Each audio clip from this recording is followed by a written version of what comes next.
नमस्कार, मैं निधि खेतान आप सबका स्वागत करती हूँ। राजस्थान सरकार और वेदांता के सीएसआर इनिशिएटिव ई कक्षा में, जिसके टेक्निकल पार्टनर है मिशन ज्ञान।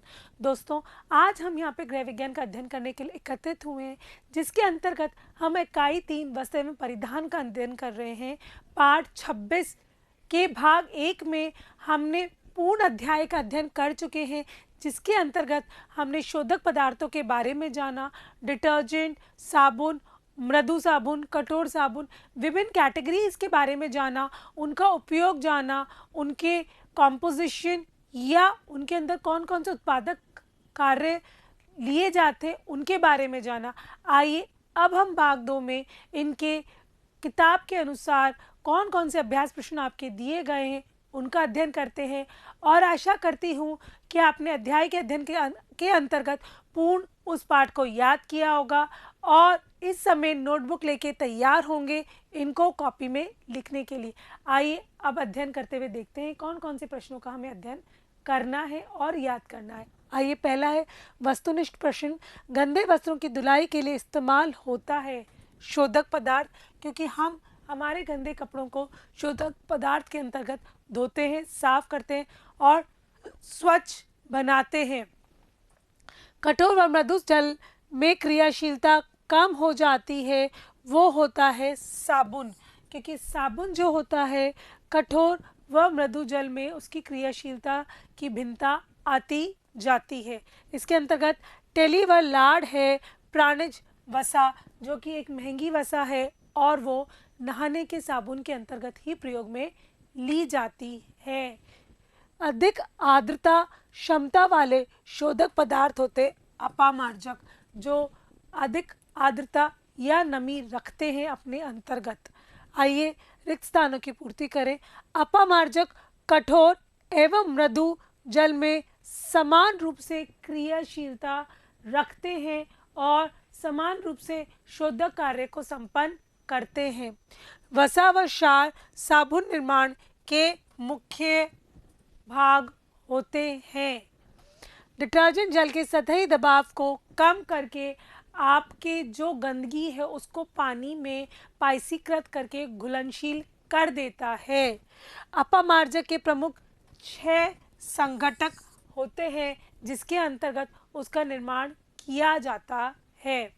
आइए कुछ सवालों का उत्तर देखते हैं। शोधक पदार्थ किसे कहते हैं, स्पष्ट कीजिए। शोधक पदार्थ वह पदार्थ हैं जो वस्त्र पर लगे मैल, धूल कण, दाग, चिकनाई इत्यादि को धोकर वस्त्र को साफ कर देते हैं। साबुन, रीठा का सत, डिटर्जेंट, चोकर, समुद्री झाग इत्यादि शोधक पदार्थ के उदाहरण हैं। आइए अब दूसरा सवाल देखते हैं। अपमार्जक और साबुन की तुलना कीजिए अथवा साबुन व डिटर्जेंट में अंतर स्पष्ट कीजिए। इसका मतलब अपमार्जक और डिटर्जेंट एक दूसरे के दो नाम ही हैं जिसका हमको ध्यान रखना है। साबुन तथा डिटर्जेंट में अंतर स्पष्ट कीजिए। आइए देखते हैं।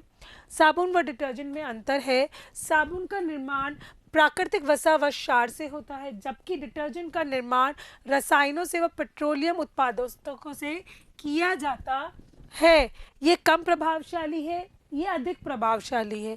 कठोर जल में कम क्रियाशील व मृदु जल में अधिक क्रियाशील होता है, जबकि ये कठोर और मृदु जल में सामान्य क्रियाशील और सेम क्रियाशीलता से कार्य संपादित करता है। साबुन के प्रयोग से श्रम व शक्ति दोनों का अपव्यय अधिक होता है, जबकि डिटर्जेंट के उपयोग से श्रम व शक्ति दोनों की बचत होती है और कपड़ा जल्दी साफ हो जाता है।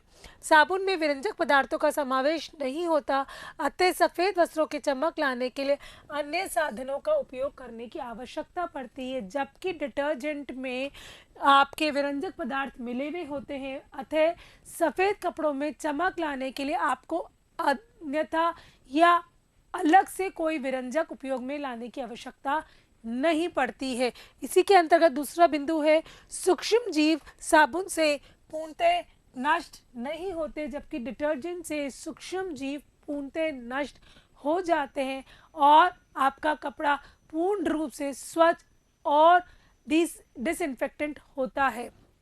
इसी के अंतर्गत वस्त्रों की सतह पर साबुन रगड़ने के बार बार होने वाले अग्रषण के कारण वस्त्र पर रेशों का नुकसान होता है, जबकि डिटर्जेंट में धोने से बहुत सरलता होती है और कपड़े को आप पानी के अंदर भिगो के रख सकते हो और थोड़ी देर में उसका सतह का दबाव कम करने से उसकी गंदगी कपड़े से निकलकर पानी के अंदर पाइसीकरण करके एक घुलनशील हो जाती है।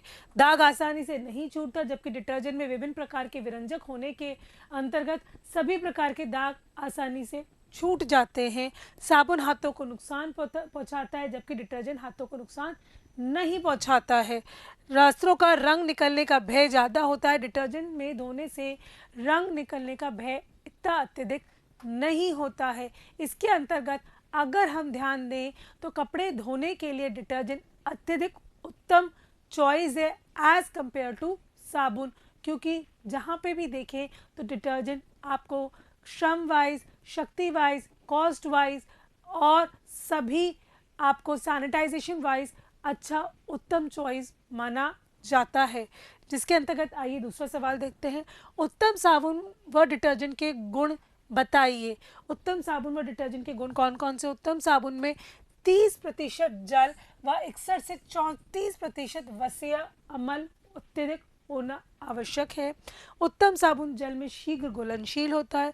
उपयोग में लाने पर यह साबुन चटकता नहीं है, टूट टूट के बिखरता नहीं है। उत्तम साबुन अल्कोहल में विलय होता है। ये साबुन चिकना एवं मुलायम होता है।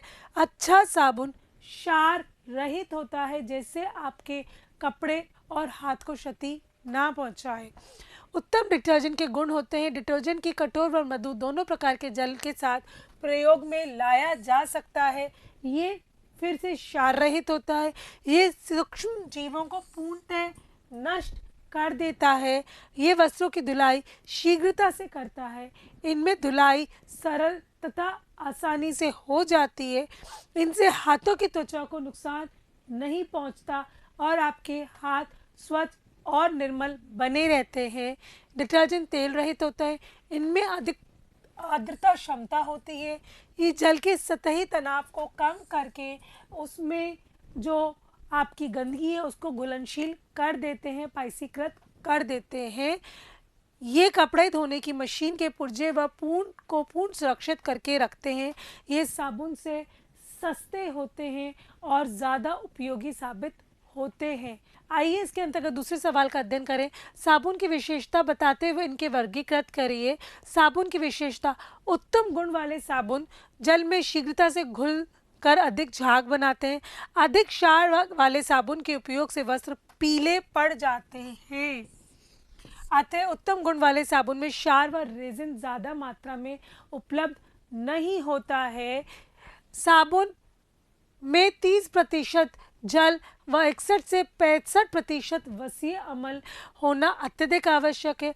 उत्तम गुण वाले साबुन त्वचा पर व वस्त्रों पर मुलायम व चिकने साबित होते हैं, जिसके अंतर्गत ना तो वो आपकी त्वचा को और ना ही आपके कपड़ों को क्षति पहुंचाए और दोनों को बहुत ही केयर से आगे साफ करते चले। आइए इसके अंतर्गत साबुन का वर्गीकरण साबुन के प्रकार पे करेंगे। कपड़े धोने का साबुन, नहाने का साबुन, विक संक्रमित साबुन, दाढ़ी बनाने का साबुन व पारदर्शी साबुन। निर्माण विधि के आधार पर साबुन को 2 प्रकार में वर्गीकृत करा गया है: मृदु साबुन व कठोर साबुन। मृदु साबुन ठंडी बनाने की प्रक्रिया से बनाया जाता है, वहीं पे कठोर साबुन गर्म विधि के द्वारा तैयार किया जाता है, जिसके अंतर्गत रूप के आधार पर साबुन के प्रकार है: साबुन की बट्टी या भार। ये ठोस रूप के में चौकोर व आयताकार में होता है और ये कपड़े के और ये कागज़ के अंदर रैप करके इसको परिपूर्ण तरीके से सुरक्षित करके आपको प्रस्तुत किया जाता है। साबुन की जेली: बचे हुए साबुन के टुकड़े को गर्म पानी में घोलकर गाढ़ा घोल बनाकर बोतल में भर दिया जाता है, जैसे बचा हुआ साबुन आपका बर्बाद ना हो और ज़रूरत पड़ने पर उस जेली को आप पानी में घोलकर उपयोग में ले सकें। इसके अंतर्गत आता है साबुन की चिप्पियाँ कम क्षार युक्त। साबुन की पतली पतली फिल्मों को छोटी छोटी फ्लेक्स के रूप में तोड़कर डब्बे की नमी नामी कंपनियों के द्वारा पैक किया जाता है। जैसे आपको जब ज़रूरत पड़े तो एक चिप्पी या फ्लेक को निकाल के उसका उपयोग आप आराम से कर सकें और छोटे पैकेट में उसको आप आराम से कैरी करके सफ़र में या कहीं पे भी उपयोग में ले सकें। इसके अंतर्गत आता है साबुन का घोल। बाज़ार में कई ब्रांड व का साबुन तरल अवस्था में मिलता है। ये कम क्षार युक्त होता है और विभिन्न प्रकार के डेलिकेट साबुनों को धोने के लिए उपयोग में लिया जाता है। जैसे ऊनी वस्त्र के लिए भी इसी प्रकार का साबुन उपलब्ध मार्केट में आसानी से है। साबुन का चूर्ण, साबुन के कई प्रकार के चूर्ण बाज़ार में मिलते हैं। ये क्षार युक्त होते हैं, बहुत हार्ड होते हैं, तो इनका थोड़ा कम उपयोग में लिया जाता है। आइए इसके अंतर्गत दूसरा सवाल देखते हैं। अपमार्जक एवं साबुन की कार्य प्रणाली बताइए। अपमार्जक या डिटर्जेंट की प्रक्रिया। अपमार्जक को ठंडे, गर्म तथा कठोर मृदु साबुन सभी प्रकार के जल में घुलनशील होते हैं।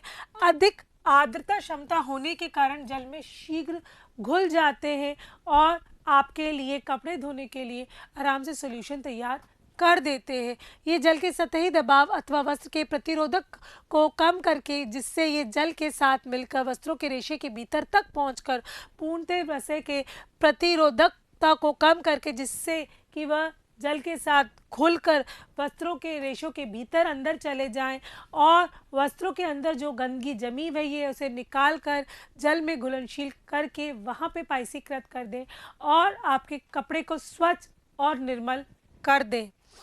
धुलाई में साबुन की प्रक्रिया। वस्त्रों को गीला करके जब साबुन लगाया जाता है तो वस्त्र की ऊपरी सतह की प्रतिरोधक क्षमता समाप्त हो जाती है, जिससे साबुन वस्त्र पर जमी चिकनाई, मैल एवं गंदगी को छोटे छोटे कणों में तोड़ देता है। ये कण पानी में तैरने लगते हैं व पायस के रूप में कपड़ों का साथ छोड़कर पानी में घुल जाते हैं। अब इनको साफ पानी में खंगाल दिया जाता है और वस्त्र बिल्कुल साफ और स्वच्छ हो जाते हैं। इसके अंतर्गत आइए अब हम दूसरे सवाल का अध्ययन करते हैं। साबुन का संगठन बताइए या उसके अंदर कौन कौन सी चीज़ें मिली हुई है, कंपोजिशन बताइए। साबुन का निर्माण मुख्यतः वसा व क्षार से होता है, लेकिन इसके अतिरिक्त sodium silicate, French chalk, soapstone, starch व रेजिन आदि का उपयोग भी किया जाता है। ये इनकी मात्रा हर साबुन के हिसाब से तय और निश्चित होती है, जिन मात्राओं में इनका सम्मिलन किया जाता है। यह पदार्थ साबुन की मात्रा बढ़ाने, ठोस करने व कटाव करने के काम में आता है। अतः इनका वर्णन निम्न प्रकार से किया गया है। पहला है वसा। वसीय अम्ल तथा ग्लिसरीन वसा के मुख्य भाग हैं, जिन्हें प्राणिज व वानस्पतिक स्रोतों से प्राप्त किया जाता है। ये दोनों ही प्रकार के वसा निम्न है। वानस्पतिक स्रोत में महुआ, सोयाबीन, आपके कपास के बीज, नारियल का तेल, अरंडी का तेल, जैतून का तेल, रतनजोत प्रमुख रूप से स्रोत हैं, जिनका उपयोग आपके साबुन निर्माण में किया जाता है और ये झाग भी अधिक देते हैं, इनका मूल्य भी कम होता है। उसी के विपरीत प्राणिज स्रोत आता है। साबुन निर्माण में लार्ड व टेलो नाम की प्राणिज वसा का उपयोग किया जाता है। ये बहुत महंगी वसा होती है, इसलिए इसका सामान्यतः नहाने के साबुन में ही उपयोग में लिया जाता है और ये वसीय अम्ल साबुन की बनावट को एक रूपता प्रदान करता है। इस प्रकार के साबुन में झाग कम होता है, किंतु धुलाई या सफाई अच्छे से की जा सकती है। इसके अंतर्गत दूसरा बिंदु आता है क्षार। साबुन के निर्माण में क्षार महत्वपूर्ण पदार्थ है, क्योंकि ये मैल को काटता है, लेकिन ये मुख्य रूप से कास्टिक सोडा और कास्टिक पोटाश काम में लाया जाता है। ये दोनों पदार्थ बाजार में तरल पपड़ी व बट्टी के रूप में मिलते हैं। कास्टिक पोटाश का उपयोग साबुन को नरम तथा अधिक झाग युक्त बनाने के लिए काम में आता है। इसका प्रयोग घरेलू साबुन के निर्माण में अधिक किया जाता है। सोपस्टोन। साबुन निर्माण में 15 से 25% का सोपस्टोन का प्रयोग किया जाता है। ये आपके शोधक पदार्थ में धुलाई या सफाई किसी भी कार्य को संपादित नहीं करती, लेकिन ये आपके साबुन को एक आकार और वजन बढ़ाने के उपयोग में ली जाती है। जो महंगे साबुन होते हैं उसमें सोपस्टोन की प्रतिशत कम होती है। वनस्पतिक जो सस्ते साबुन होते हैं उसमें सोपस्टोन की मात्रा अधिक बढ़ा दी जाती है। रेजिन। रेजिन का प्रयोग साबुन निर्माण की लागत कम करने के लिए किया जाता है। जो महंगे साबुन होते हैं उनमें रेजिन की मात्रा कम होती है और जो सस्ते साबुन होते हैं उसमें रेजिन की मात्रा अधिक होती है, और रेजिन की मात्रा अधिक होने के कारण ये कपड़े पर को धीरे धीरे पीलापन प्रदान करती चली जाती है और हमें ज़्यादा उज्जवल विरंजक का उपयोग करना पड़ता है, इसलिए ये हमारे कपड़े को क्षति पहुंचाती है। फिर आता है सोडियम सिलिकेट। सोडियम सिलिकेट एक क्षारीय पदार्थ है जो कांच के समान प्रतीत होता है। ये एक उत्तम शोधक पदार्थ है जो ठोस तथा तरल दोनों रूप में मिलता है। सोडियम सिलिकेट का निर्धारित मात्रा से अधिक उपयोग साबुन को जल्दी गला देता है और बिल्कुल खराब कर देता है, या हम ये कहें कि ये उत्पादकों की स्मार्टनेस होती है। अगर सोडियम सिलिकेट ज़्यादा मिलाएंगे पानी में, साबुन जल्दी बर्बाद होगा और हमें जल्दी जल्दी उसका क्रय करना पड़ सकता है। फिर आता है स्टार्च। साबुन में कड़ापन लाने के लिए 2 से 4% स्टार्च की मात्रा का उपयोग किया जाता है। स्टार्च की मात्रा अधिक हो जाने में वजन में वृद्धि हो जाती है, साबुन अधिक कठोर हो जाता है। इस प्रकार के साबुन व स्वच्छक गुण कम होते हैं। ऐसे साबुन कम प्रभावशाली होते हैं और जिस पर्पस से हम वो शोधक पदार्थ का उपयोग कर रहे हैं वो हमारा पर्पस या उपयोगिता परिपूर्ण तरीके से सफल नहीं हो पाती है। तो आशा करती हूँ इस भाग 2 के अंतर्गत आपने पूरे अभ्यास प्रश्नों का अध्ययन किया होगा, पूर्ण रूप से याद किया होगा, नोटबुक में लिखा होगा और अपनी परीक्षाओं के लिए इसका और अच्छी तरीके से परिपूर्ण तरीके से याद करेंगे और तत्पर रहेंगे। नमस्कार।